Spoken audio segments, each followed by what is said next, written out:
The cemetery of Père Lachaise was not conceived as a monument to permanence. It was conceived as an administrative solution to a public health crisis, structured by regulatory logic that prioritized spatial efficiency, sanitary control, and temporal turnover. To understand how the cemetery functions today, and why the vast majority of its original monuments no longer exist, requires understanding the design assumptions embedded in its founding legislation, the instrumentation of its administrative apparatus, and the mental model it imposed on those who used it. By the final decades of the 18th century, Paris faced a burial crisis. Churchyards within the city had become overcrowded to the point of infrastructural failure. Improper burials, shallow graves, and the accumulation of decomposing matter created conditions perceived as direct threats to public health. The stench from these sites was considered a vector of disease.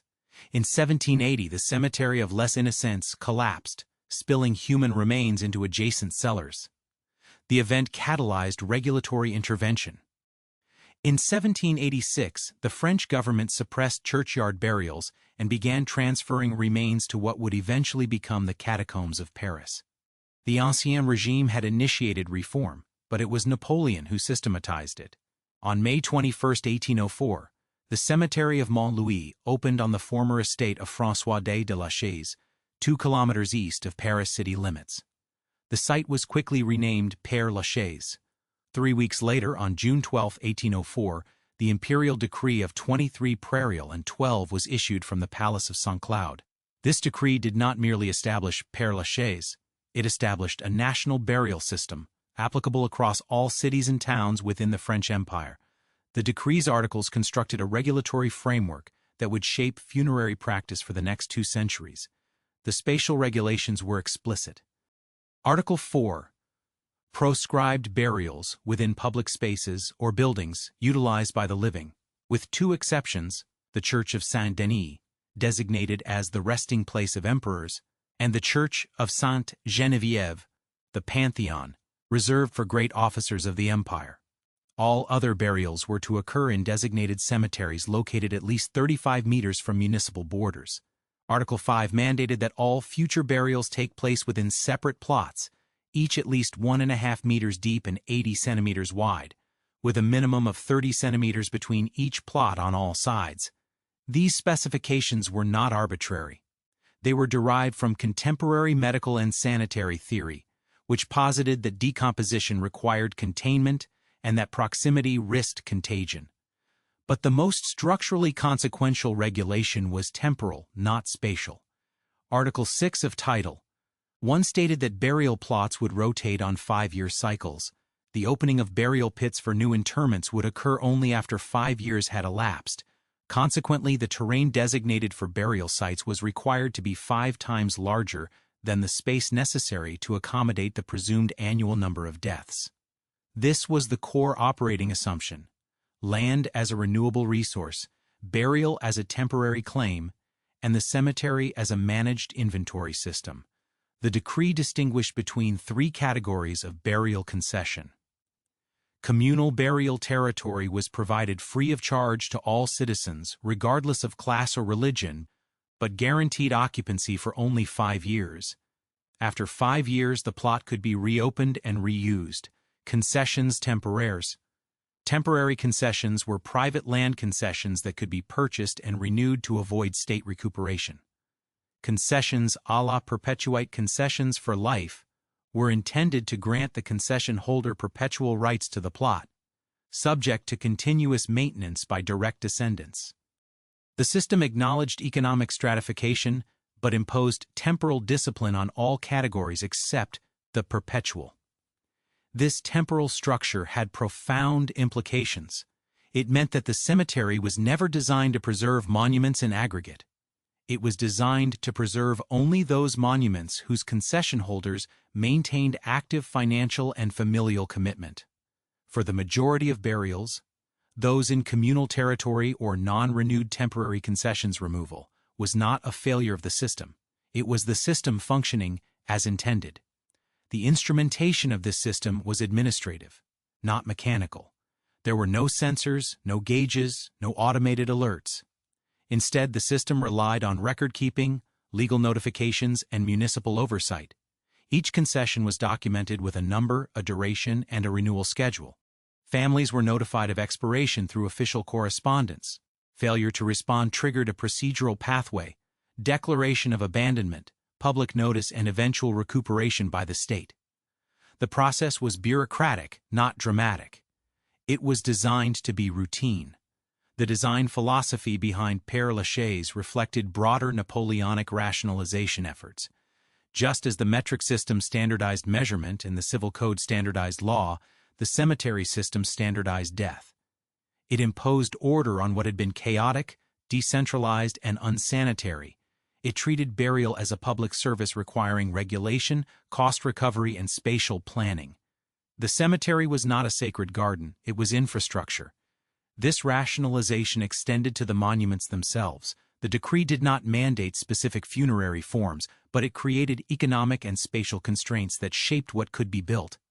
Plots were small. Concessions were time-limited. Families investing in monuments faced a calculation: how much to spend on a marker that might be removed within a generation. The system did not prohibit monumental sculpture or elaborate chapels, but it made them economically irrational for the majority of users. The design assumption was that most monuments would be modest, temporary, and replaceable. The mental model imposed on cemetery users was similarly structured by these constraints. Families purchasing concessions were taught to understand burial as a lease, not a permanent claim. The language of the decree reinforced this: concessions were granted, not owned.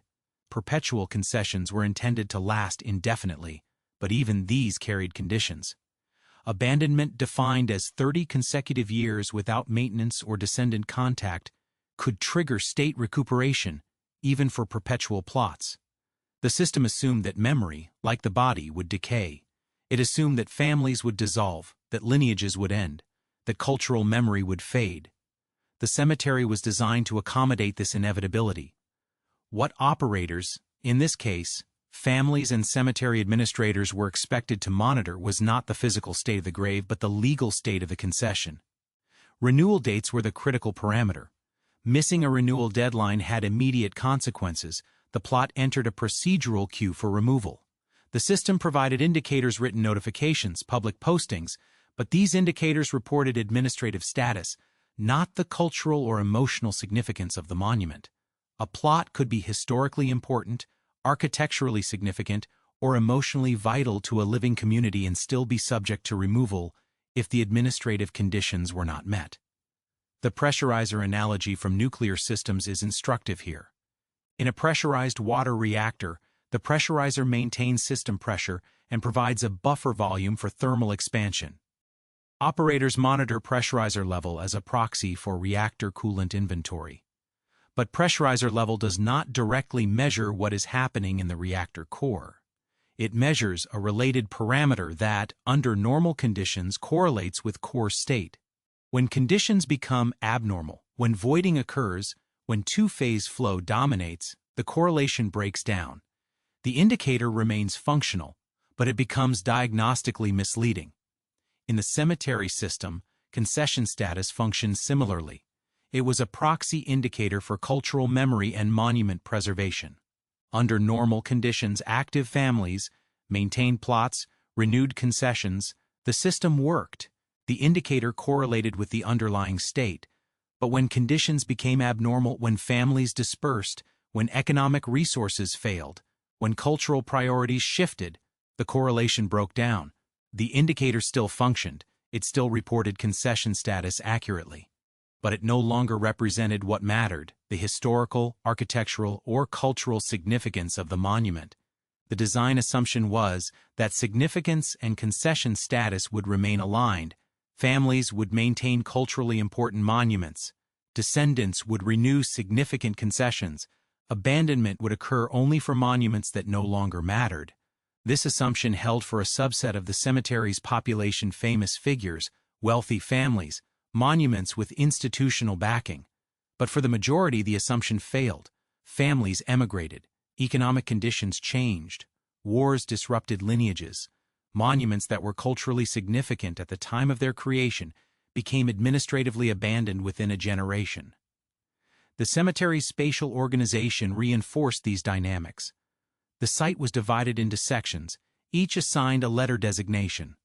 Section A, located at the front of the cemetery near the main entrance, was the most visible and prestigious. Section D, slightly inland but still prominent, was densely populated by 1815. Sections B and E were less developed. Section F, the Jewish section, opened in 1810 and was administratively separate. The spatial hierarchy was not accidental. It reflected both topography and market logic. Plots in prominent sections commanded higher prices. Families seeking visibility purchased near the entrance. Those with fewer resources accepted plots farther from circulation paths. This spatial stratification had preservation consequences. Monuments in high-visibility sections were more likely to be maintained, renewed, and eventually classified as culturally significant. Monuments in peripheral sections faced higher abandonment rates. The physical layout of the cemetery created differential survival probabilities. A monument's location became a proxy for its likelihood of persistence, independent of its intrinsic artistic or historical merit. The regulatory framework also embedded a preservation bias toward permanence infrastructure. Perpetual concessions, though representing less than 2% of the total by 1815, were concentrated among wealthy families and cultural elites. These concessions funded monumental sculpture, chapel-style sepulchres, and bronze portraiture. The monuments were expensive, visible, and designed to last, but the system's economic logic incentivized this stratification. Perpetual concessions generated revenue up front. Temporary concessions generated recurring revenue through renewals. Communal burials generated no revenue. The system was designed to extract maximum value from those willing to pay for permanence while providing minimal service to those who could not. The result was a cemetery that, even in its first decade, exhibited two parallel populations, a small number of monumental, perpetual installations, and a much larger population of modest temporary markers. The monumental population was visible, documented, and preserved. The temporary population was invisible, ephemeral, and systematically removed. The design philosophy treated this bifurcation as natural. It assumed that cultural memory would concentrate around significant figures and that the majority of burials would and should fade. This assumption was not unique to Père Lachaise. It reflected broader 19th-century attitudes toward memory, class, and public space. Monuments were understood as expensive, elite artifacts. The cemetery was understood as a managed landscape, not a permanent archive. The regulatory system was designed to balance public health, spatial efficiency, and economic sustainability.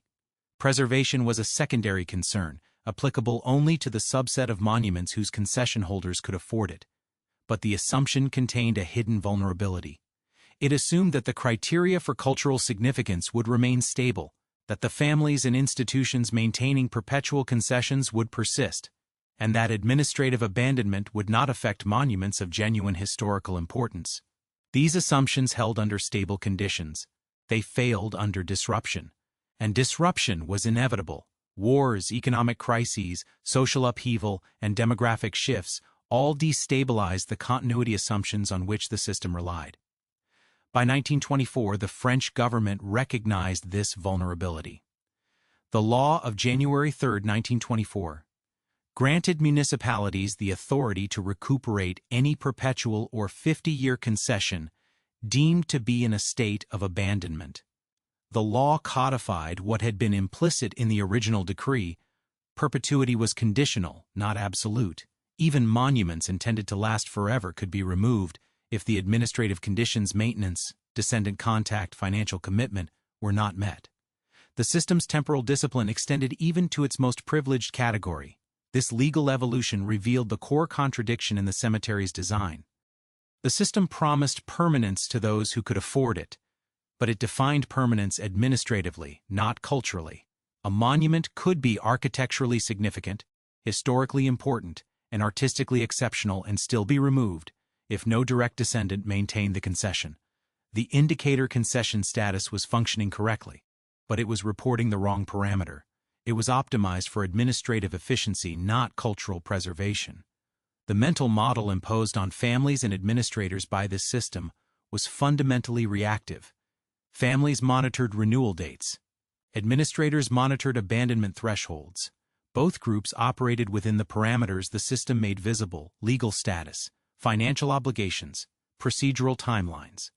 Neither group was tasked with monitoring cultural significance, architectural merit, or historical importance as independent variables. The system did not provide instrumentation for these parameters. It assumed they would correlate with concession status. When they did not, the system had no mechanism to detect or correct the divergence. This is the latent vulnerability that would define the cemetery's evolution over the next 2 centuries. The system was designed to manage burial as a renewable resource. It was not designed to manage burial as a cultural archive. The design assumptions embedded in the 1804 decree created a cemetery that would preserve a fraction of its monuments, those with perpetual concessions, active descendants, and continuous financial support, while systematically removing the majority. The removed monuments were not failures of preservation. They were the system functioning as intended. The failure was in the assumption that administrative status and cultural significance would remain aligned. The regulatory framework established in 1804 did not fail immediately. It functioned as designed for decades, processing thousands of burials, renewals, and removals without systemic crisis. But embedded within its operational logic were latent conditions, small, acceptable weaknesses that would align under specific circumstances to produce outcomes the system was not designed to prevent. These latent conditions were not errors. They were features of the design that, under normal operation, appeared rational and efficient. Only when combined with human decision-making biases, economic pressures, and organizational constraints did they become pathways to systematic erasure. The first latent condition was informational asymmetry between the cemetery administration and concession holders. The 1804 decree required municipalities to notify families of expiring concessions through official correspondence. But the decree did not specify verification procedures, follow-up protocols, or alternative notification pathways. The system assumed that official mail would reach its intended recipient, that recipients would understand the legal implications, and that they would have the resources and motivation to respond. None of these assumptions were guaranteed. By the 1810s, Paris was experiencing significant demographic flux. Migration from provincial France into the capital accelerated. Families relocated, addresses changed. The postal system, though functional, was not designed for tracking mobile populations. A notification sent to an address listed at the time of burial might arrive at a residence the family had vacated years earlier. The administrative record would show that notification was sent. The procedural requirement would be satisfied. But the actual recipient, the family member responsible for renewal, would never receive the message. This informational failure was invisible to the system. The indicator reported notification sent. The administrative process continued. The concession entered the abandonment queue. From the cemetery's perspective, the family had been informed and chose not to respond. From the family's perspective, no notification ever arrived. The divergence was undetectable because the system measured procedural compliance, not informational receipt. It assumed that sending a letter and delivering a message were equivalent. They were not. The second latent condition was economic volatility and its impact on renewal behavior. Temporary concessions required periodic payment to avoid recuperation. Perpetual concessions, though nominally permanent, required ongoing maintenance expenditures. Both obligations assumed stable family income and liquidity. When economic conditions deteriorated through war, recession, or personal financial crisis, families faced a choice: allocate scarce resources to renew a concession or prioritize immediate survival needs. The system treated non-renewal as abandonment, a voluntary relinquishment of interest. In many cases, it was economic necessity, not indifference. The Napoleonic Wars, which spanned from 1803 to 1815, created sustained economic disruption. Conscription removed men from households. Trade routes were blockaded. Inflation eroded purchasing power. Families who could afford concessions in 1804 might lack the resources to renew them by 1809. The cemetery's administrative records would show a lapsed concession. The underlying cause, systemic economic distress, was not captured. The system did not distinguish between voluntary abandonment and forced relinquishment. Both produced the same procedural outcome: removal. This economic vulnerability was compounded by the cemetery's pricing structure. Concessions in prominent sections commanded higher prices. Families seeking visibility and prestige invested disproportionately, but higher initial costs did not correlate with greater long-term financial stability. In some cases, the opposite was true. Families stretched their resources to purchase prestigious plots, leaving themselves vulnerable to future economic shocks. When renewal came due, they lacked reserves. The system's market logic, charging more for desirable locations, created financial fragility among the very families most invested in monument preservation. The third latent condition was the absence of institutional memory mechanisms for culturally significant monuments. The 1804 decree treated all concessions uniformly within their category. A temporary concession for an artisan's family was procedurally identical to a temporary concession for a celebrated artist. The administrative system did not incorporate cultural significance, historical importance, or artistic merit as variables. These attributes were not measured, not tracked, and not considered during abandonment procedures. This design choice reflected the system's underlying philosophy: burial was a public health service, not a cultural preservation project. The cemetery was infrastructure, not a museum. Administrators were tasked with managing space, enforcing regulations, and maintaining sanitary conditions. They were not tasked with evaluating which monuments deserved preservation based on cultural criteria. The system provided no guidance, no training, and no procedural pathway for administrators to flag monuments of potential historical importance before removal. The result was a procedural pathway optimized for efficiency but blind to significance. An administrator reviewing an expired concession would see plot number, concession type, expiration date, notification status, payment status. They would not see occupant's profession, artistic contributions, historical context, or architectural merit of the monument. The decision to remove was mechanical, not evaluative. The system assumed that culturally significant figures would have perpetual concessions or active descendants maintaining renewals. For those who did not, the system had no safeguard. The fourth latent condition was the training bias among families and cemetery users. The decree and its implementing regulations trained families to focus on specific procedural tasks: purchasing concessions, tracking renewal dates, maintaining monuments, and responding to notifications. This procedural framing was necessary for system operation, but it created a cognitive bias. Families understood their obligations in transactional terms: pay, renew, maintain, not in preservation terms. They were operators within a regulatory system, not stewards of cultural heritage. This bias was reinforced by the language of the decree itself. Concessions were granted by the state, not owned by families. Perpetual concessions were intended to last indefinitely, conditional on maintenance and descendant engagement. Even the term concession implied temporary permission, not permanent right. The regulatory vocabulary shaped how families understood their relationship to the cemetery. It was a relationship mediated by contracts, payments, and bureaucratic procedures, not by cultural responsibility or historical preservation. This procedural framing had a secondary effect: it normalized removal. Families who received expiration notices understood that non-renewal would result in monument removal. The system had told them this from the beginning. Removal was not a failure or a violation, it was the expected outcome of a lapsed concession. The emotional weight of monument removal was diminished by the system's consistent messaging that burial was temporary unless actively maintained. The cemetery trained its users to accept impermanence as normal.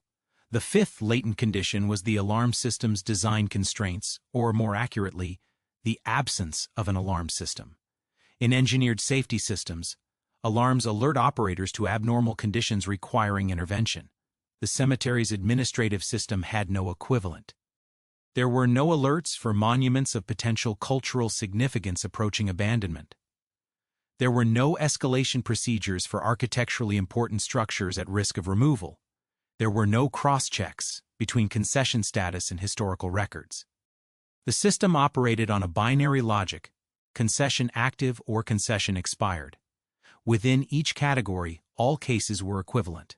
An expired concession triggered a standard procedural sequence regardless of context. The administrative apparatus functioned efficiently, but it functioned without situational awareness. It could not distinguish between routine removals and culturally consequential erasures because it was not designed to make that distinction. This absence of escalation logic was not an oversight. It reflected the system's design priorities.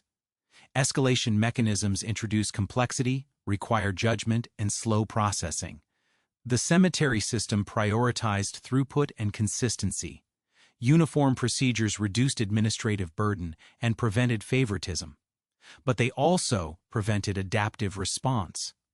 When a monument of genuine historical importance entered the abandonment queue, the system had no mechanism to recognize it, no pathway to pause the process, and no authority to intervene. The sixth latent condition was organizational fragmentation and the absence of coordination between cemetery administration and cultural institutions. By the early 19th century, Paris had multiple institutions concerned with art, architecture, and cultural preservation. The Académie des Beaux-Arts, the Musée du Louvre, and various scholarly societies documented artistic production and historical significance. But these institutions operated independently of cemetery administration. There was no formal communication channel, no shared database, no collaborative review process. An artist's death might be documented by the Academy, their burial might be documented by the cemetery, but the two systems did not talk to each other. The Academy had no visibility into concession expiration timelines. The cemetery had no visibility into cultural significance assessments. A monument could be recognized as artistically important by the cultural establishment and simultaneously queued for removal by the cemetery administration, with neither institution aware of the other's perspective. This fragmentation was compounded by the absence of a unified preservation mandate. Cultural institutions focused on collections, exhibitions, and documentation. Cemetery administration focused on spatial management, sanitation, and regulatory compliance. Neither institution considered funerary monuments as falling within their primary responsibility. The monuments existed in an institutional gap culturally significant enough to warrant attention but administratively classified as temporary infrastructure. The seventh latent condition was the maintenance verification gap. Perpetual concessions were intended to last indefinitely, but only if maintained by direct descendants. The 1804 decree did not specify maintenance standards, inspection schedules, or verification procedures. The determination of abandonment was subjective and inconsistent. One administrator might define abandonment as physical deterioration. Another might define it as absence of descendant contact. A third might define it as both. This subjectivity introduced variability into the abandonment declaration process. Two identical monuments, both with perpetual concessions, could receive different outcomes depending on which administrator conducted the review, what criteria they applied, and how they interpreted ambiguous evidence. The system provided indicators, condition reports, visitor logs, correspondence records, but it did not provide decision rules. Administrators exercised judgment, but that judgment was not calibrated across individuals or standardized across time. This variability was invisible to families.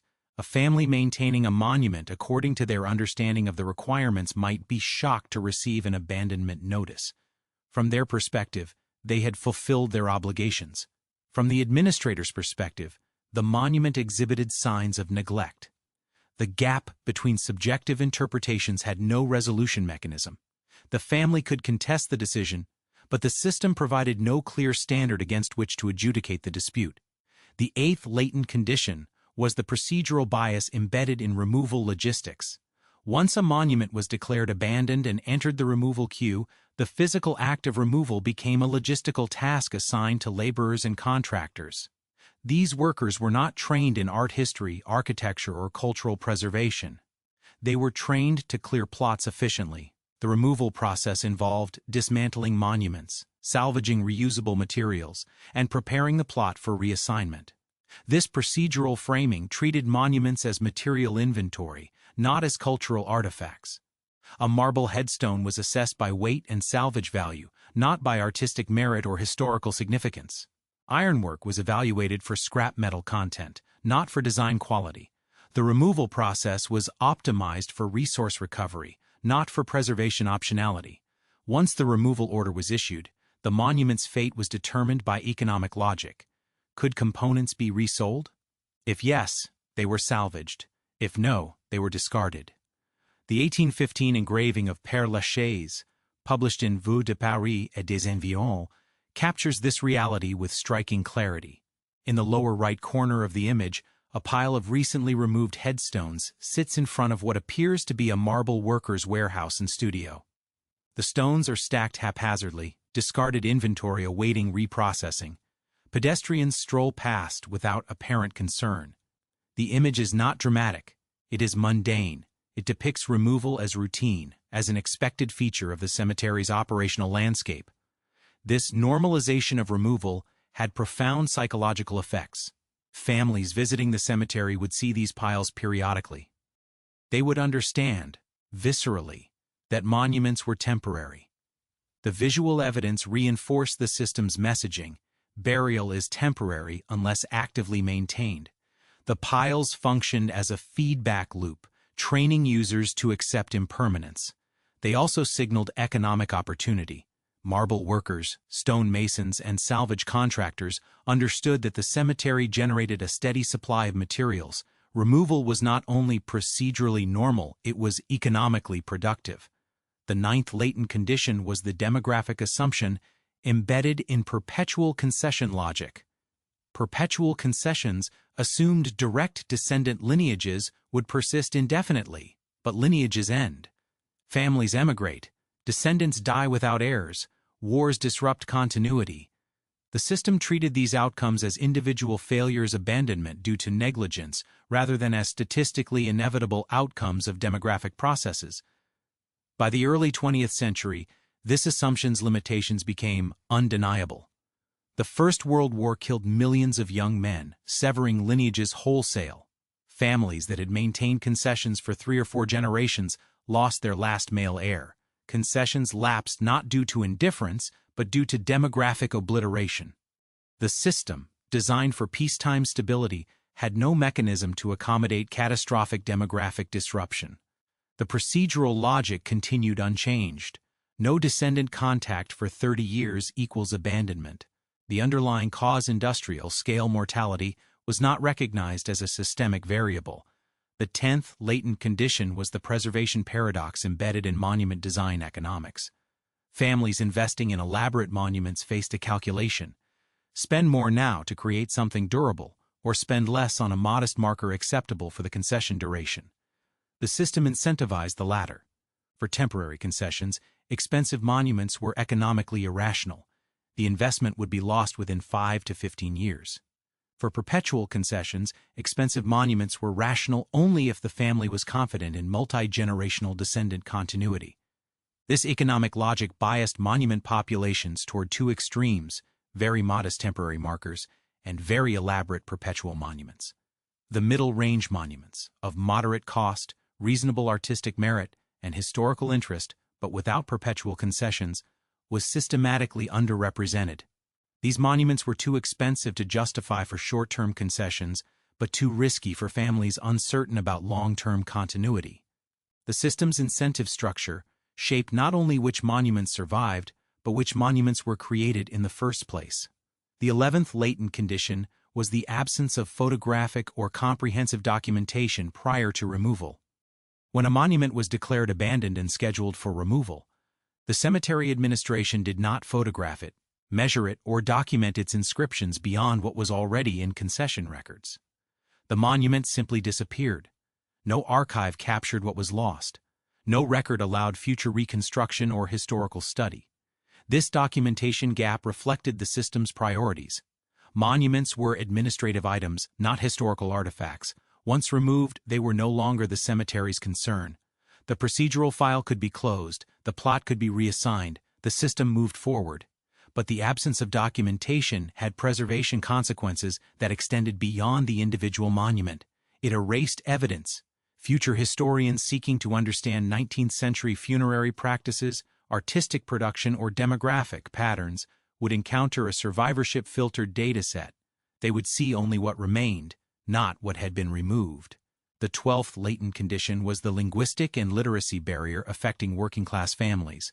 Official notifications were written in formal legal French, using administrative terminology that required literacy and familiarity with bureaucratic language. Families with limited education might receive a notification and not fully comprehend the urgency, the procedural requirements, or the consequences of non-response. The system assumed universal literacy and legal comprehension. It did not provide translation, simplified summaries, or in-person explanations. This barrier was compounded by the notification's tone. Official correspondence from municipal authorities was formal, impersonal, and procedurally dense. It did not explain why renewal mattered or what would happen to the monument if payment was not received. It stated deadlines and consequences in legalistic terms. Families unfamiliar with bureaucratic processes might interpret the notification as optional, as a formality rather than a binding requirement. The system measured notification sent, not notification understood. These 12 latent conditions did not operate in isolation. They formed an interlocking system of vulnerabilities. Informational asymmetry combined with economic volatility meant families might not receive notifications during periods when they lacked resources to respond. The absence of cultural significance tracking, combined with procedural removal bias, meant architecturally important monuments were treated identically to generic markers. The maintenance verification gap combined with subjective abandonment criteria meant identical concessions could receive different outcomes. The absence of documentation combined with normalized removal meant erasure was both systematic and invisible. The system was not failing, it was functioning as designed. But its design embedded assumptions that, under stress, would produce outcomes its creators had not anticipated. The regulatory framework assumed stable families, stable incomes, stable addresses, and stable demographic continuity. It assumed that cultural significance and perpetual concession status would correlate. It assumed that procedural compliance and preservation intent would align. It assumed that administrative indicators concession status, notification sent, maintenance observed would reliably represent the underlying reality. Under normal conditions, these assumptions held often enough to make the system appear functional. But normality was temporary. Economic crises, wars, pandemics, and social upheaval were not anomalies. They were recurring features of historical time. The cemetery system, optimized for stability, had no adaptive capacity for disruption. It could not distinguish between abandonment due to indifference and abandonment due to demographic catastrophe. It could not pause removals during economic downturns. It could not escalate culturally significant cases for special consideration. The latent conditions identified here were not secrets. Cemetery administrators, families, and observers could see the system's features. The 1815 engraving made removal visible. The 1816 publication Le Champ du Repos documented thousands of monuments, many of which no longer exist. The regulatory text explicitly stated that concessions were temporary unless renewed. Everyone involved understood the rules, but understanding the rules and recognizing their systemic consequences are different cognitive tasks. Families focused on their individual concessions. Administrators focused on procedural compliance. Cultural institutions focused on collections. No actor had visibility into the aggregate pattern. No institution was tasked with monitoring the cemetery as a cultural system, subject to systematic loss. The latent conditions were distributed across organizational boundaries, hidden within procedural routines and normalized by regulatory language. They were visible in parts but invisible as a system. This is the human factors trap. The system trained its operators, families, administrators, laborers, cultural institutions to focus on specific bounded tasks. It did not train anyone to monitor the interaction effects, the compounding vulnerabilities, or the long-term preservation consequences. It assumed that if each component functioned correctly, the system as a whole would achieve acceptable outcomes. But systems do not simply sum their components. They produce emergent behaviors that no single component determines. The cemetery system's emergent behavior was systematic erasure masked as procedural routine. Monuments were removed not because they lacked value, but because the system provided no mechanism to recognize value outside of concession status. Families lost monuments not because they were indifferent, but because economic, informational, or demographic conditions prevented renewal. Cultural heritage was lost, not because preservation was rejected, but because preservation was not recognized as a systemic responsibility. The conditions were latent because they did not produce immediate visible failures. They produced slow, distributed, normalized losses that became visible only in aggregate and only over time. By the time historians and preservationists recognized the scale of what had been lost, the mechanisms of loss were embedded in law, routine, and institutional structure. Changing the system required confronting not individual errors but foundational design assumptions. The question is not why the system failed. The system did not fail. It succeeded at what it was designed to do: manage burial as a renewable resource, enforce temporal discipline, and maintain spatial efficiency. The question is why success, as defined by the system's design, produced outcomes that later generations would interpret as failure. And the answer lies in the gap between administrative indicators and cultural significance, between procedural compliance and preservation intent, between what the system measured and what mattered. The system described in the preceding chapters did not collapse suddenly. It did not experience a single catastrophic failure that exposed its vulnerabilities in a dramatic sequence. Instead, its limitations became visible through accumulation, through the slow, distributed activation of latent conditions across thousands of individual cases. But to understand how systemic erasure unfolded, it is necessary to examine the initiating events, the specific moments when concessions expired, when notifications failed to reach families, when economic conditions prevented renewal, and when the gap between administrative reality and cultural significance first became unbridgeable. The initiating event, in the context of Père Lachaise, was not a mechanical failure or a procedural violation. It was the simple passage of time. The 1804 decree established 5-year cycles for communal plots. Temporary concessions varied in duration, but typically ranged from 5 to 15 years. Perpetual concessions were intended to last indefinitely, but required continuous maintenance. Time, therefore, was the primary stressor. Every passing year moved concessions closer to expiration. Every passing decade increased the probability that families would relocate, that economic conditions would deteriorate, or that lineages would terminate. The first wave of expirations began in 1809, 5 years after the cemetery's inauguration. The communal plots interred in 1804 reached the end of their guaranteed duration. The decree specified that plots could be reopened for new burials after 5 years. Cemetery administrators reviewed the concession records, identified expired plots, and initiated the reopening process. For most communal burials, this process was straightforward. The plots had been provided free of charge. Families understood the 5-year limitation. Monuments, if present, were modest wooden crosses or simple stone markers. Removal was expected and procedurally routine. But even within this first cohort, divergences emerged. Some families had invested in more elaborate markers than the system anticipated.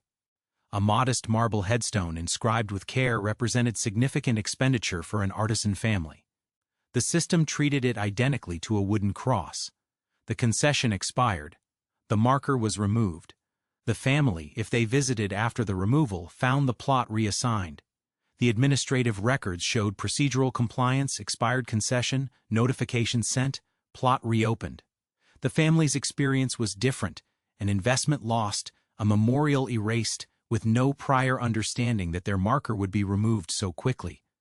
This divergence between administrative reality and family expectation was the first signal that the system's indicators were not reporting what families believed they were tracking.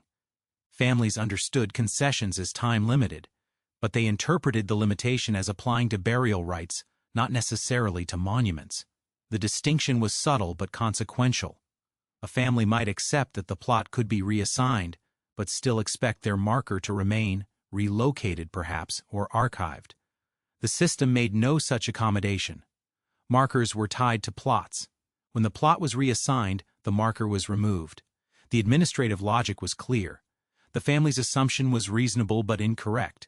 The second wave of expirations began around 1814 as the first cohort of temporary concessions reached their renewal deadlines.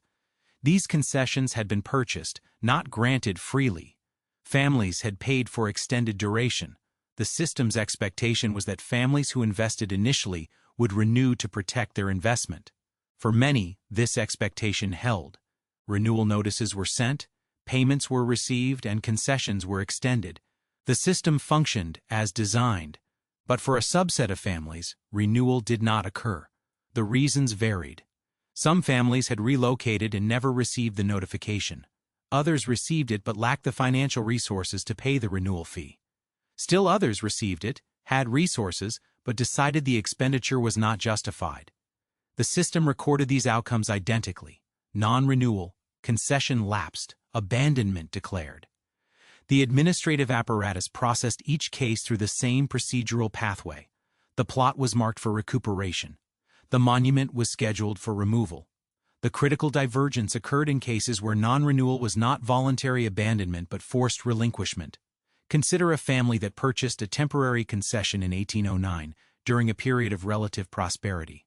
By 1814, France was in the final stages of the Napoleonic Wars. The economy was strained. Inflation had eroded purchasing power. The family's income had declined. When the renewal notice arrived, they faced a choice: pay the cemetery fee or allocate those funds to food, rent, or medical expenses. They chose survival. The concession lapsed. From the cemetery's perspective, the indicators showed abandonment. The notification was sent. The payment was not received. The procedural sequence continued. From the family's perspective, they had been forced by economic necessity to relinquish a memorial they still valued. The monument was not abandoned in the emotional or cultural sense. It was economically sacrificed. But the system had no indicator for this distinction. It measured payment status, not intent. It recorded outcomes, not causes. This is the first major divergence point. The system's instrumentation reported procedural compliance while the underlying reality involved economic distress and involuntary loss. The cemetery administrators, reviewing the concession file, saw non-payment. They did not see job loss, illness, or wartime inflation. The indicators functioned correctly. The notifications were sent. The deadlines were enforced. But the information architecture of the system was optimized to detect procedural violations, not to diagnose economic or social conditions that might render procedural compliance impossible. A specific case illustrates this divergence. Concession 1343, documented in the 1816 publication Le Champ du Repos, belonged to Armande Julie Rosalie Lefebvre, wife of Père Lambert, a surgeon. She died on October 3, 1813.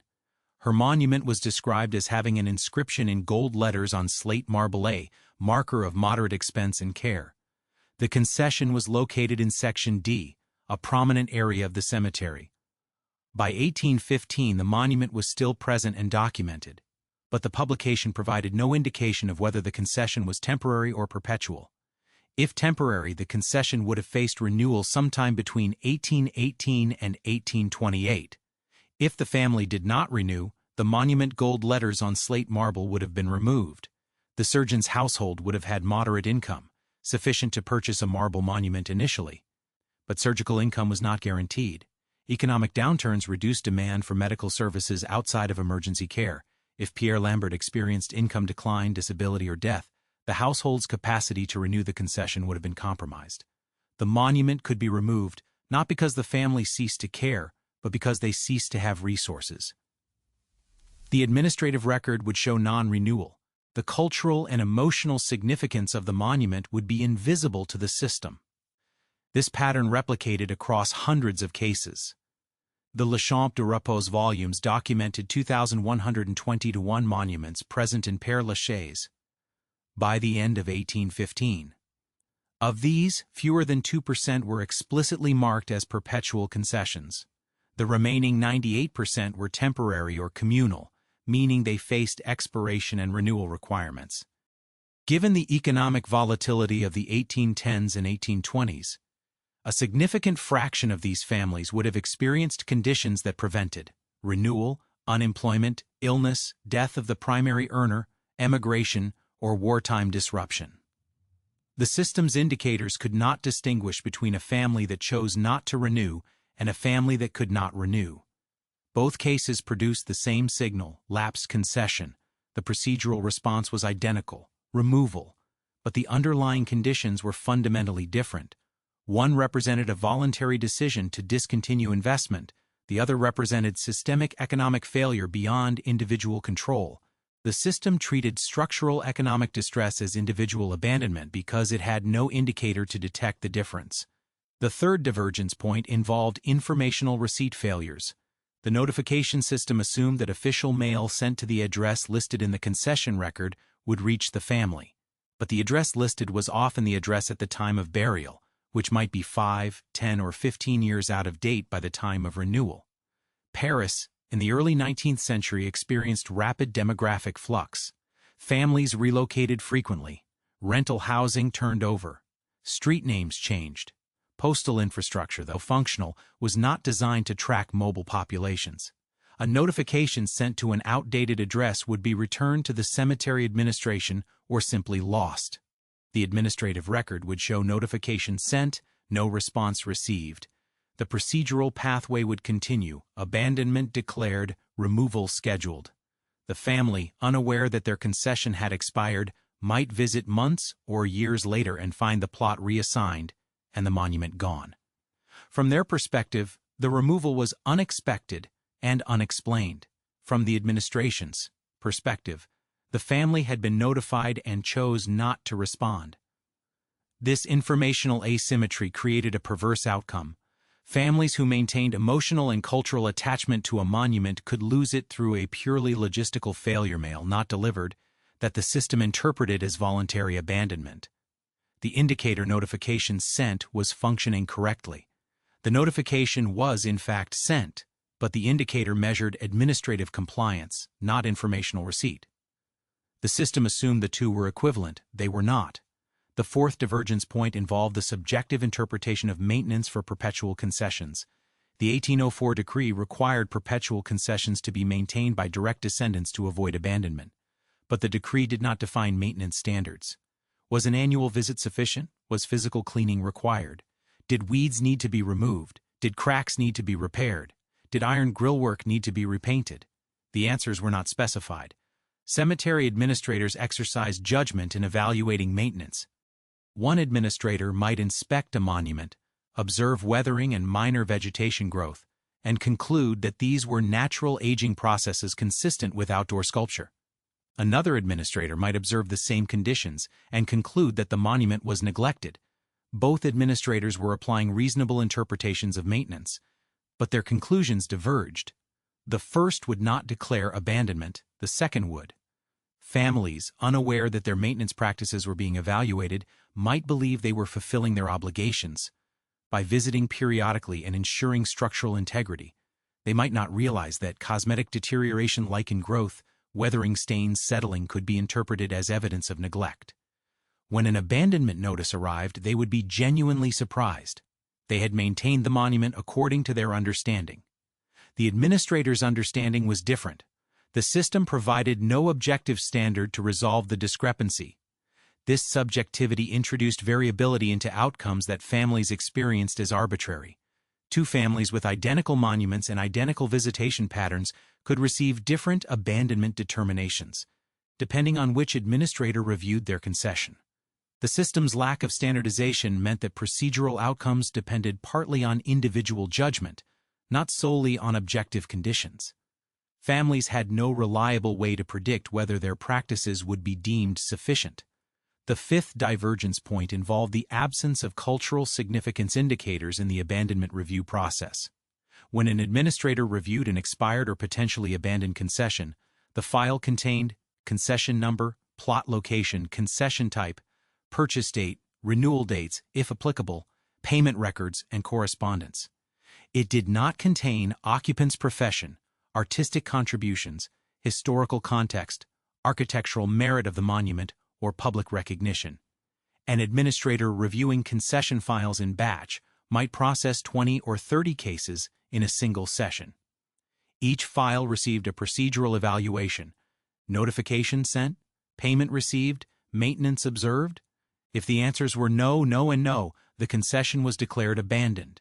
The administrator had no context to recognize that one of those 20 files belonged to a celebrated artist, a pioneering scientist, or an architect whose work influenced the cemetery's own design. The information architecture provided procedural data but withheld cultural context. This blindness to significance was not an error. It was an intentional design choice. The system treated all concessions uniformly within their category to prevent favoritism, corruption, and administrative inconsistency. Uniform procedures ensured that wealthy families could not use influence to avoid abandonment if they genuinely neglected a concession. But the same uniformity meant that culturally significant monuments received no special consideration, no additional review, and no pathway to preservation outside the standard concession framework. The sixth divergence point involved the timing of removals relative to public awareness. When a monument was declared abandoned and scheduled for removal, there was no public notification, no announcement, and no opportunity for third-party intervention. The removal occurred on an administrative timeline determined by procedural queue and labor availability. The monument simply disappeared. Families who visited infrequently might not notice until the next visit, by which point the monument was already gone and the plot reassigned. This lack of public visibility meant that culturally interested parties, scholars, artists, preservation advocates, had no opportunity to intervene. A monument of genuine historical or artistic merit could be removed without anyone outside the cemetery administration knowing it was at risk. The system's procedural opacity prevented external actors from identifying preservation priorities or mobilizing resources to save threatened monuments. The divergence between administrative reality and public perception became most visible in cases where a removed monument had broader cultural significance that only became apparent after removal. A monument to a minor artist might be removed in 1820 with no public reaction. By 1840, that same artist might be recognized as having influenced a major artistic movement. Scholars seeking to study their work would find no monument, no grave marker, and often no record of where the burial had occurred. The administrative decision in 1820 was procedurally correct. The cultural consequences in 1840 were irreversible. The seventh divergence point involved the economic incentive structure around monument removal and material salvage. Once a monument was declared abandoned, the physical removal process became a logistical task assigned to laborers and contractors. These workers were often paid per plot cleared or per quantity of material salvaged. The faster they worked, the more they earned. The economic incentive was to remove efficiently, not to preserve optionality. Marble headstones had salvage value. They could be repurposed, resold, or broken down for construction aggregate. Iron grillwork could be sold as scrap metal. Bronze elements commanded even higher prices. The removal process was not neutral destruction. It was economically motivated dismantling. Workers assessed monuments not as cultural artifacts but as material inventory. The system's economic logic prioritized resource recovery over preservation, even for monuments that might have had cultural or historical value. The 1815 engraving showing a pile of removed headstones in front of a marble worker's warehouse captured this economic reality. The stones were not being archived or stored for potential future use. They were being processed as raw material. The warehouse was a commercial operation, not a preservation facility. The pile represented inventory awaiting reprocessing into new monuments, building materials, or other marble products. The cultural information inscribed on those stones, names, dates, professions, epitaphs, was incidental to their economic value and would be obliterated during reprocessing. This economic dimension of removal created a feedback loop. As more monuments were removed, more salvage material entered the market, lowering prices and increasing the economic pressure to remove additional monuments to maintain profitability. The system treated removal as a waste management problem, not a cultural preservation challenge. The economic incentives reinforced procedural momentum toward removal, even in cases where preservation might have been culturally desirable. The eighth divergence point involved the demographic assumption's failure under catastrophic conditions. The system assumed that families would persist across generations, that lineages would continue, and that direct descendants would remain engaged with ancestral monuments. These assumptions held during peacetime stability but collapsed during large-scale demographic disruption. The Napoleonic Wars, spanning 1803 to 1815, killed hundreds of thousands of French soldiers. The wars disrupted trade, displaced populations, and severed family continuities on a massive scale. A family that purchased a perpetual concession in 1805, confident in their lineage's continuity, might lose their sons to military conscription between 1808 and 1814 if those sons were the family's only male heirs. The lineage terminated. The concession, though perpetual, now had no direct descendants to maintain it.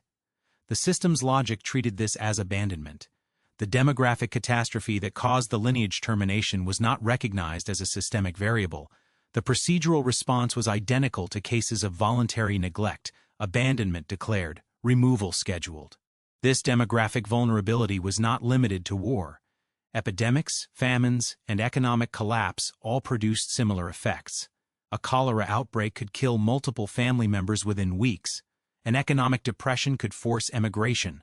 A fire could destroy household records, leaving descendants unable to prove their connection to a concession. The system assumed continuity in a context characterized by disruption. When continuity failed, the system had no adaptive response. It simply processed the failure as abandonment. The ninth divergence point involved the linguistic and literacy barriers affecting working-class families' ability to navigate the renewal process. Official notifications were written in formal administrative French, using legal terminology and bureaucratic phrasing. A family with limited literacy might receive a notification and not fully comprehend the urgency, the required actions, or the consequences of non-response. They might interpret the letter as informational rather than mandatory. They might intend to respond but lack the skills to draft an appropriate reply or the resources to hire someone to assist them. The system measured notifications sent and response received. It did not measure comprehension or accessibility. A notification written in impenetrable bureaucratic language functioned as an effective barrier to renewal for families without education or legal assistance. The system treated non-response as abandonment, when in many cases it was communicative failure. The family wanted to maintain the concession, but could not decode the procedural requirements to do so. The 10th divergence point involved the cascade effects of initial removal decisions on family engagement. When a family experienced an unexpected removal due to notification failure, economic distress, or procedural misunderstanding, their trust in the system eroded. They had believed their monument was secure, either because they thought they had complied with requirements or because they had not understood that compliance required active renewal. The removal demonstrated that their understanding was wrong. This breach of trust reduced future engagement. Families who experienced one removal were less likely to purchase new concessions or invest in monument quality for subsequent burials. They learned that the system was more precarious than they had assumed, that procedural compliance required vigilance, and that monuments could disappear despite their emotional and cultural value. The system's procedural rigor, designed to ensure fairness, produced a chilling effect on family investment in funerary commemoration. These 10 divergence points illustrate the fundamental gap between the cemetery system's administrative reality and the lived experience of families, the cultural significance of monuments, and the historical context in which decisions were made. The system's indicators, concession status, notification sent, payment received, maintenance observed functioned correctly in the narrow sense. They reported procedural states accurately. But they did not capture economic distress, informational failure, demographic catastrophe, cultural significance, or the unintended consequences of administrative decisions. The divergence became unbridgeable when administrative indicators and cultural reality moved in opposite directions. A monument could be culturally significant and administratively abandoned. A family could be emotionally attached and procedurally non-compliant. A concession could be economically sustainable at purchase and financially impossible to renew a decade later due to macroeconomic conditions beyond individual control. The system had no mechanism to detect these divergences, no pathway to resolve them, and no institutional memory to learn from their recurrence. By the 1820s, the pattern was established. Thousands of monuments had been removed. Families had experienced unexpected losses. Culturally significant markers had disappeared without documentation. The administrative records showed procedural compliance and efficient spatial management. The cultural landscape showed systematic erasure of 19th-century funerary material culture. The system was functioning correctly. The outcomes were culturally catastrophic. The divergence was complete. The divergences identified in the previous chapter did not remain isolated incidents. They formed causal chains, each decision or condition creating new constraints that narrowed the solution space and made reversal progressively more difficult. This chapter reconstructs those chains with zero causal gaps, explaining the mechanisms through which administrative procedures, economic pressures, and informational structures interacted to produce irreversible monument loss. The term physics is used here not in the literal thermodynamic sense but as an analytical metaphor, the deterministic propagation of consequences, through a system, once initial conditions and governing rules are established. The first failure chain began with the expiration of communal burial plots after 5 years. The 1804 decree specified that communal plots could be reopened for new burials after 5 years, provided the terrain had been properly managed. Cemetery administrators, responsible for spatial planning, needed to maintain sufficient available burial capacity to accommodate annual death rates. The administrative calculation was straightforward. If the annual burial rate was approximately 500 individuals, and each burial required approximately 1.2 square meters of plot space, accounting for the 80-centimeter width and mandatory separation, then the cemetery needed approximately 600 square meters of new plot space annually. Under the 5-year rotation system, the cemetery needed 5 times that amount in total designated burial terrain, approximately 3,000 square meters to accommodate a continuous 5-year cycle. But this calculation assumed perfect utilization. It assumed that all plots expired on schedule, that all expired plots were immediately cleared and made available, and that no plots remained occupied beyond their 5-year term due to family resistance, procedural delays, or administrative backlog. In practice, utilization was imperfect. Some families contested expiration. Some plots contained monuments that required additional labor to remove. Some expired plots were located in sections that were not currently in active use for new burials. The result was that the effective available capacity was lower than the theoretical capacity. Administrators responded by accelerating removals, increasing the procedural pressure on expired plots, and reducing the grace period between expiration notification and physical removal. This acceleration created the first feedback loop. Faster removals reduced the time families had to respond to notifications, to arrange payment if they wished to renew, or to contest the expiration if they believed it was premature. Families who might have renewed given additional time instead found their monuments already removed when they attempted to engage with the system.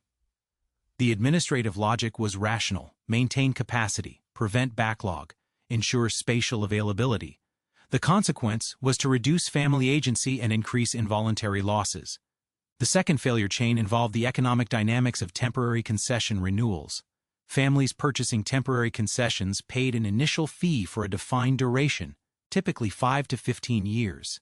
The system assumed that families investing initially would renew to protect that investment. But this assumption ignored sunk cost psychology and changing economic conditions. A family that paid 50 francs for a 10-year concession in 1810 had, by 1820, already received 10 years of use. The initial payment was a sunk cost. The renewal decision was a new investment decision, evaluated against current economic conditions, not past expenditures.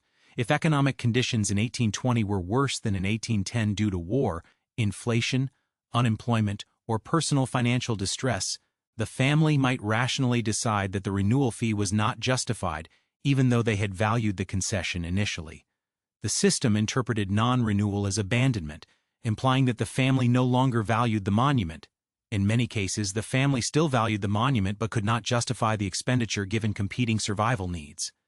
This economic chain was compounded by inflation's effect on renewal fees. The 1804 decree did not specify that renewal fees should remain constant.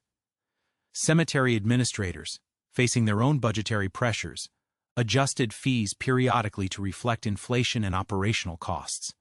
A concession purchased for 50 francs in 1810 might face a renewal fee of 75 francs in 1820 due to cumulative inflation. The family's economic position might have remained stable in nominal terms but deteriorated in real terms. The higher renewal fee represented a larger share of household income than the initial purchase price had. The system treated non-renewal at the higher price as abandonment, when in fact it was a response to changing economic constraints. The third failure chain involved the interaction between informational failures and procedural timelines. The notification system sent renewal reminders to the address listed in the concession record. If the family had relocated, the notification did not reach them. The system allowed a defined response period, typically 30 to 90 days, after which non-response triggered abandonment procedures. But the family, never having received the notification, was unaware that the clock was running. By the time the family visited the cemetery and discovered the removal, weeks or months might have passed. They might attempt to contest the removal, to recover the monument, or to reclaim the plot. But the administrative record showed procedural compliance, notification sent to address of record, no response received within the specified period, abandonment declared, removal executed. The family's claim that they never received the notification was not verifiable. The postal system did not provide delivery confirmation. The administrative position was that notification to the address of record satisfied the legal requirement.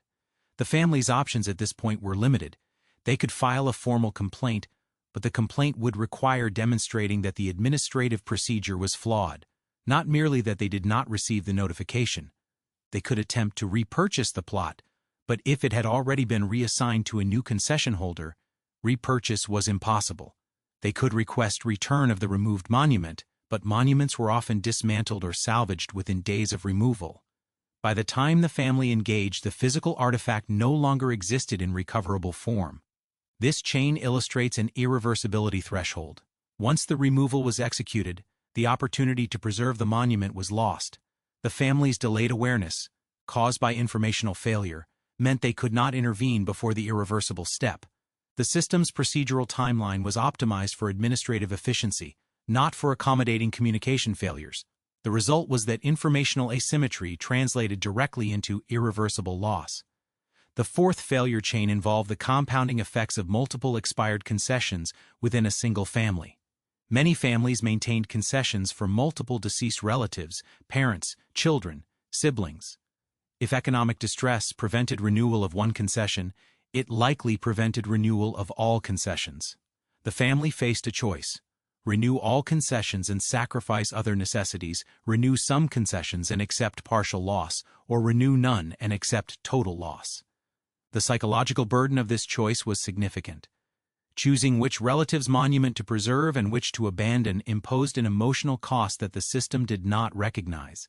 Families often responded by attempting to preserve the most recent burial or the most prominent family member, allowing older or less prominent concessions to lapse.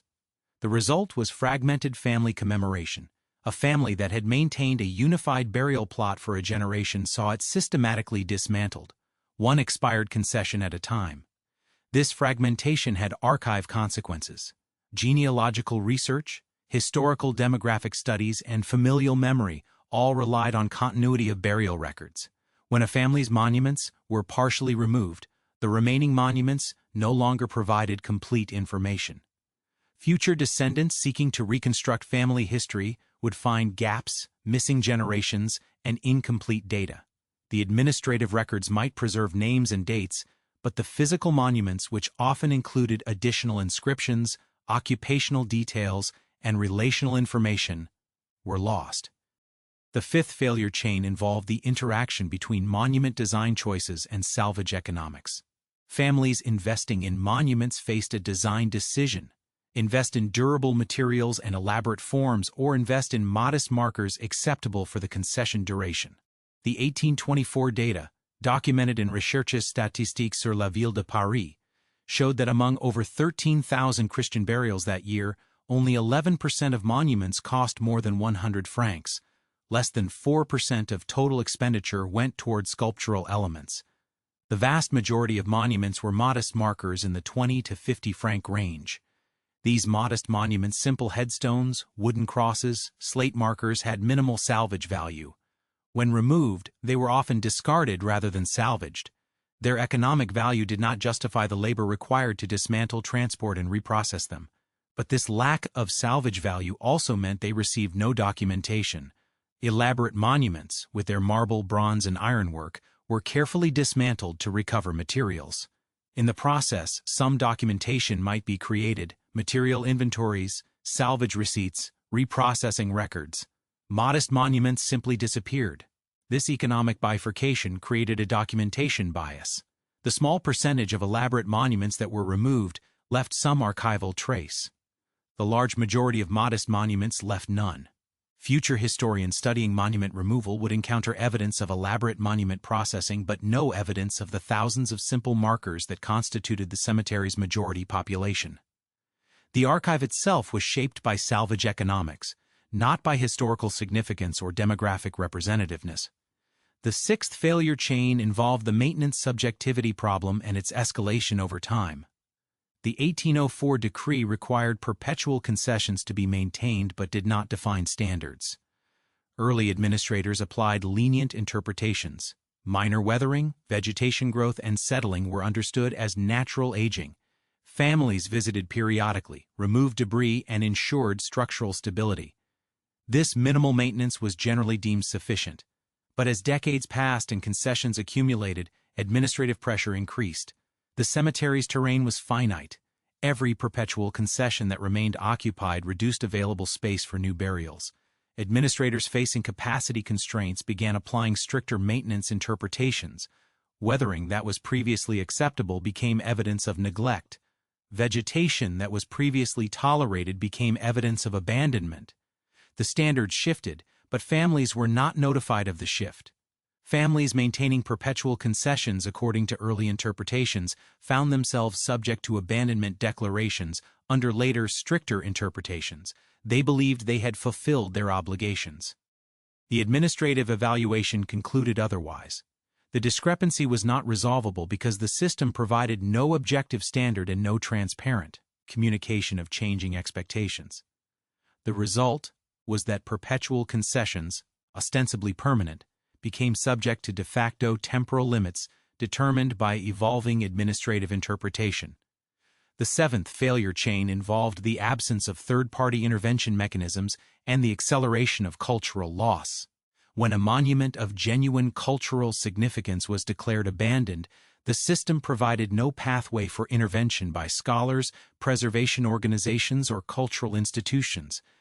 The abandonment declaration was an internal administrative decision. The removal schedule was determined by procedural queue and labor availability. External actors had no visibility into the process and no standing to intervene. By the time a scholar or preservation advocate became aware that a culturally significant monument had been removed, the removal was complete and irreversible. They might identify the loss through archive research, through visiting the cemetery and noticing an absence, or through historical documentation showing a monument that no longer existed. But awareness after the fact provided no opportunity to prevent the loss. The system's procedural opacity meant that cultural evaluation occurred, if at all, only after removal. This temporal misalignment created a ratchet effect. Each removal reduced the population of monuments available for future cultural evaluation. Each reduction made the surviving population less representative of the original cemetery landscape. Scholars studying the cemetery based on surviving monuments encountered an increasingly biased sample. They might conclude that elaborate sculpture was more common than it actually was, that working-class burials were rare, or that certain artistic styles dominated, when in fact, the surviving population was filtered by economic and administrative processes, unrelated to cultural significance. The eighth failure chain involved the feedback loop between removal normalization and family investment behavior. As families observed removals occurring routinely, seeing the piles of discarded headstones, witnessing plots reassigned, hearing about neighbors' monuments being removed, they updated their expectations about monument permanence. The system's consistent messaging that burial was temporary, unless actively maintained, trained families to accept impermanence as normal. This normalization reduced initial investment in monument quality. Families who understood that monuments would likely be removed within a generation or two saw limited value in expensive markers. Why invest 200 francs in an elaborate headstone if it would be removed in 15 years?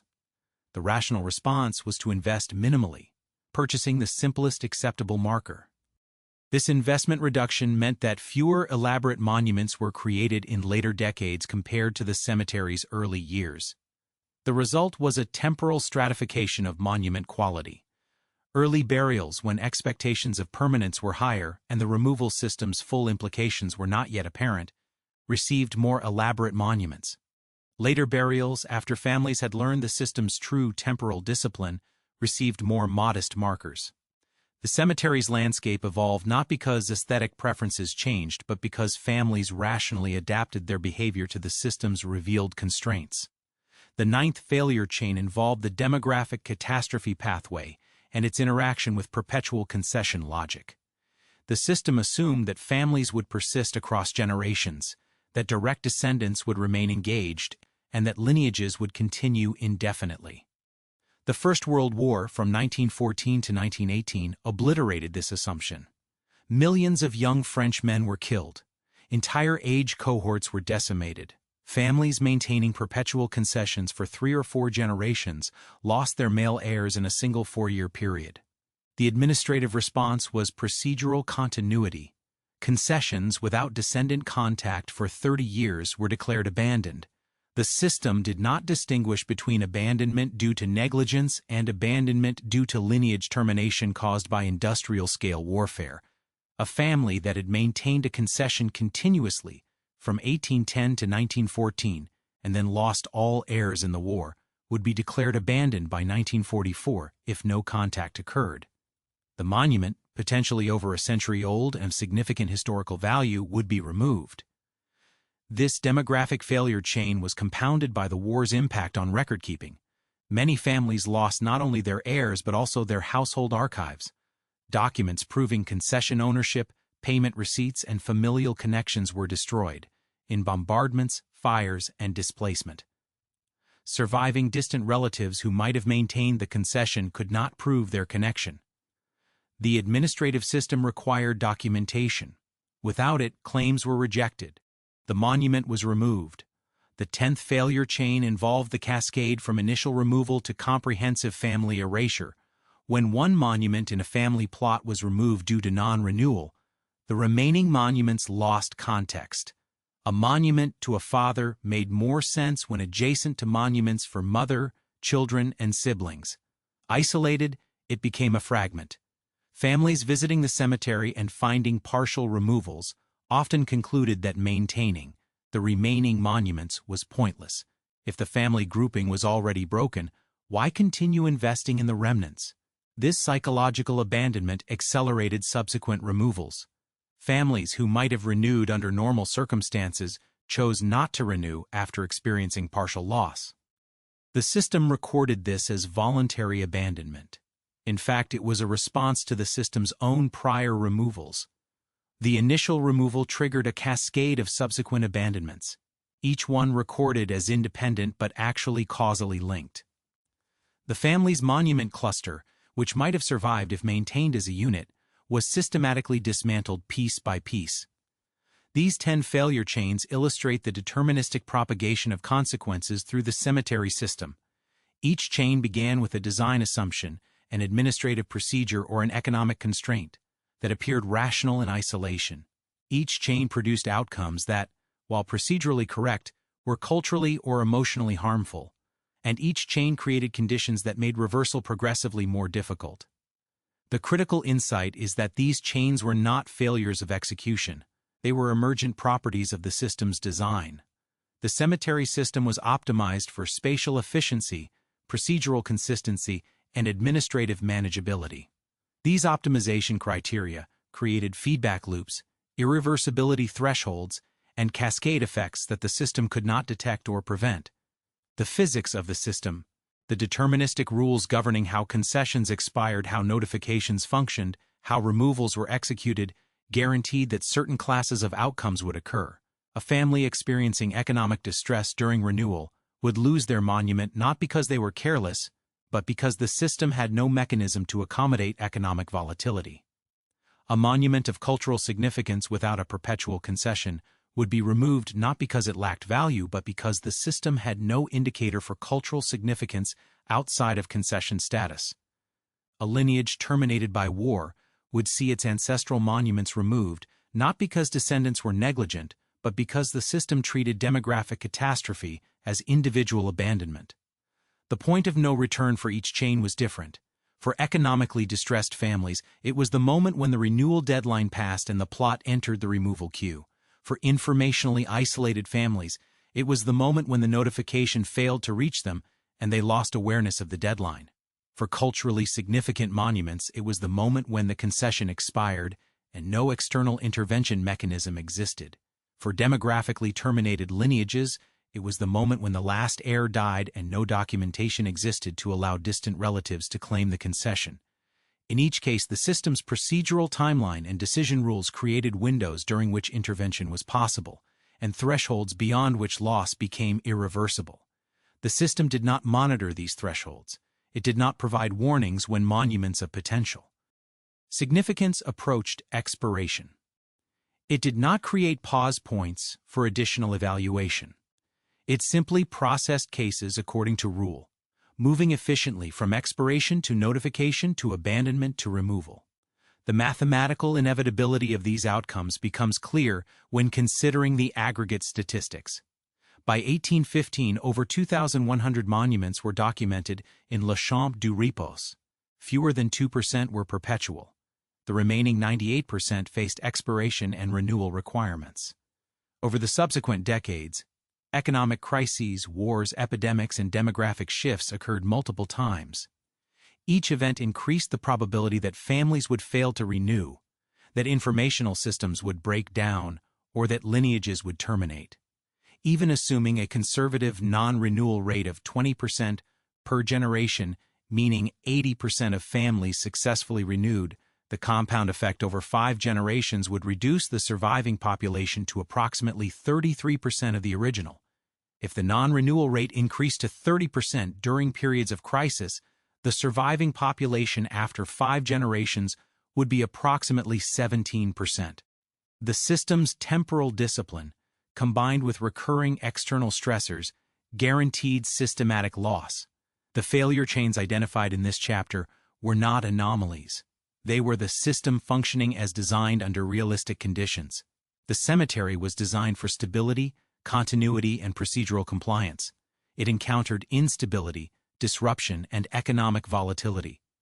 The gap between design assumptions and operational reality produced the chains of causation that led deterministically to the erasure of the vast majority of 19th-century monuments. The question is not why these chains occurred. The question is why the system's designers believed they could avoid them. And the answer is that the designers optimized for efficiency and consistency while externalizing the risks of economic volatility, demographic disruption, and cultural loss. The system transferred those risks onto families, who bore the consequences individually and invisibly. The aggregate pattern only became visible in retrospect, when the scale of loss could be measured against historical documentation. By the early 20th century, the failure chains were fully established. The system had processed thousands of removals. The procedural pathways were routinized.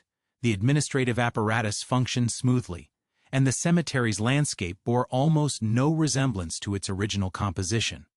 The physics of the system had run their course. The recognition that the cemetery system was producing systematic monument loss did not emerge suddenly. It accumulated gradually through isolated observations, scattered complaints, and periodic administrative reviews that revealed patterns inconsistent with the system's stated objectives. By the late 19th century, enough evidence had accumulated that reforms were attempted. These reforms were not designed to fundamentally restructure the system. The core temporal discipline and concession framework remained intact, but rather to stabilize its operation, reduce unintended losses, and address the most visible failures. This chapter examines those stabilization attempts, analyzes why some succeeded and others failed, and identifies the secondary crises that emerged from the reforms themselves. The first stabilization attempt involved improving the notification system to reduce informational failures. By the 1850s, cemetery administrators recognized that a significant fraction of non-renewals resulted from families never receiving expiration notices. The postal system's limitations, combined with population mobility, meant that notifications sent to addresses of record frequently failed to reach intended recipients. The administrative response was to implement multiple notification attempts and to post public notices at the cemetery itself. The revised notification protocol specified that expiration notices would be sent by registered mail, requiring recipient's signature upon delivery. If the registered letter was returned as undeliverable, a second attempt would be made. If the second attempt also failed, a public notice would be posted at the cemetery entrance listing all concessions scheduled for abandonment declaration. The notice would remain posted for 90 days, during which time families could visit, identify their concession on the list, and initiate contact with the administration to arrange renewal. This procedural enhancement addressed some informational failures. Families whose addresses had changed but who visited the cemetery periodically could see the posted notice and respond. The registered mail requirement provided delivery confirmation, reducing disputes about whether notification had been received.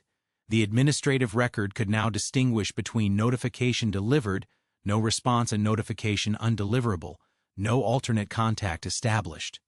But the enhancement also created new problems. Registered mail was more expensive than standard mail, increasing administrative costs.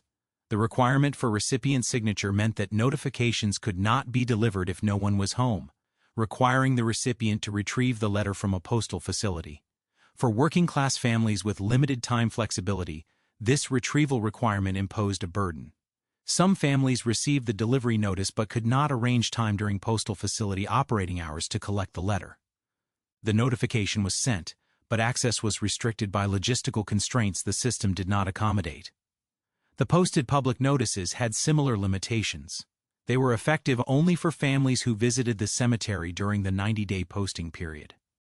Families living at a distance, families who visited infrequently, or families who had relocated away from Paris entirely had no practical access to the posted notices. The system assumed local residence and regular visitation. For families not meeting those assumptions, the enhanced notification system provided no improvement over the original protocol. The second stabilization attempt involved extending renewal grace periods to reduce economically driven non-renewals. By the 1860s, economic volatility's impact on renewal rates was apparent. Financial crises in 1848 and 1857 produced spikes in non-renewal rates as families facing economic distress prioritized immediate needs over cemetery payments. The administrative response was to extend the grace period between expiration and abandonment declaration from 90 days to 1 year. The extended grace period provided families additional time to recover from temporary economic shocks, to arrange payment plans, or to seek financial assistance from extended family members.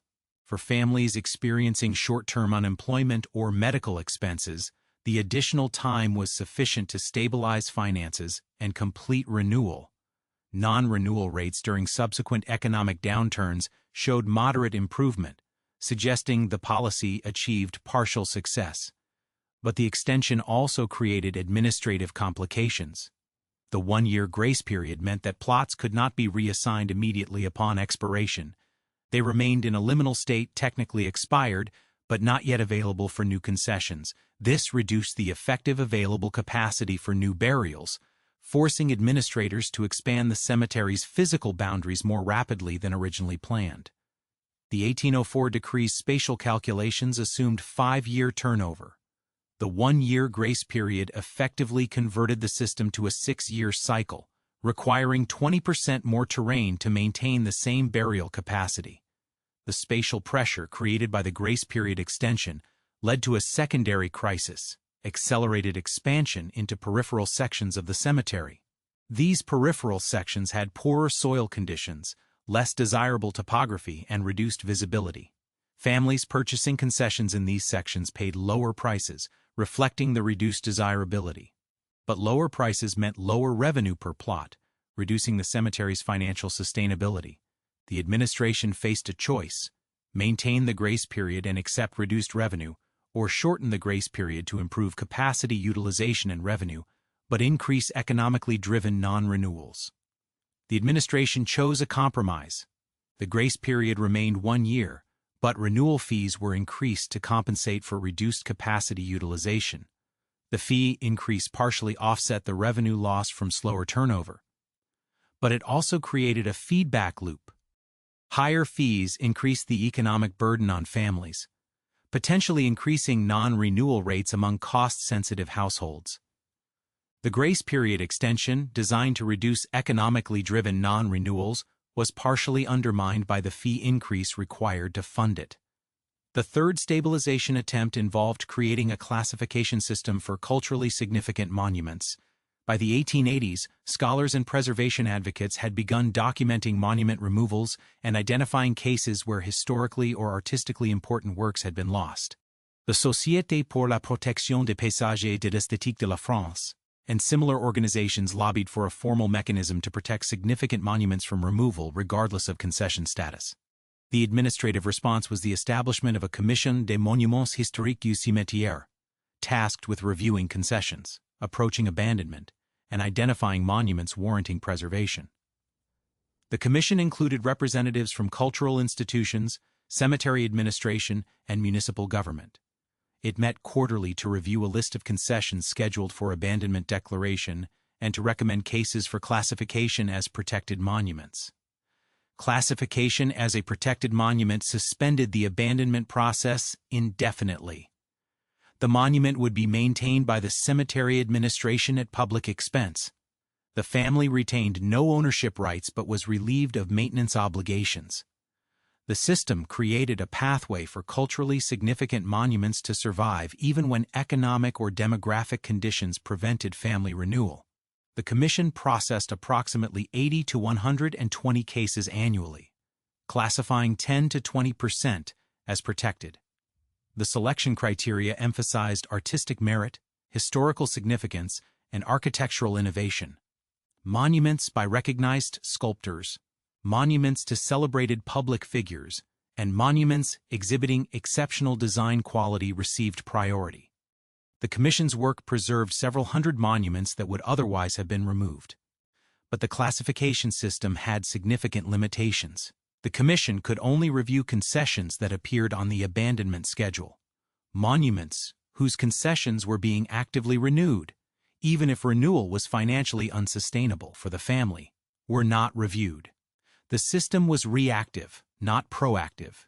It could prevent removal of monuments already in the abandonment queue but could not identify at-risk monuments before they entered the queue. The Commission's quarterly meeting schedule also created temporal gaps.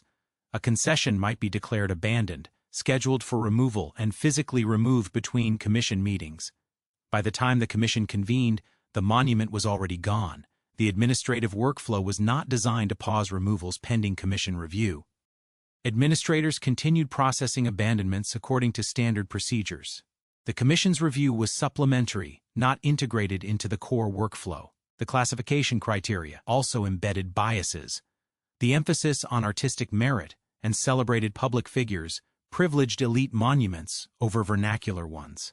A monument to a working-class artisan, however representative of 19th-century social history, was unlikely to meet the Commission's criteria. The system preserved monuments of aesthetic or political significance, but continued removing monuments of social or demographic significance. The cultural record was protected selectively, not comprehensively. The fourth stabilization attempt involved creating a photographic archive of monuments prior to removal. By the 1890s, photographic technology had advanced sufficiently that systematic documentation became feasible.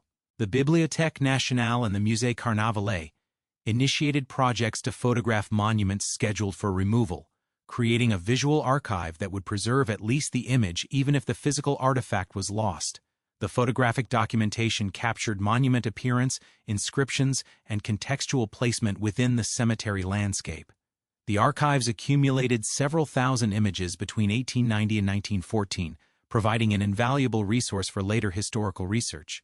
Scholars studying 19th-century funerary art, epigraphy, and social history gained access to data that would otherwise have been completely lost. But photographic documentation was not preservation.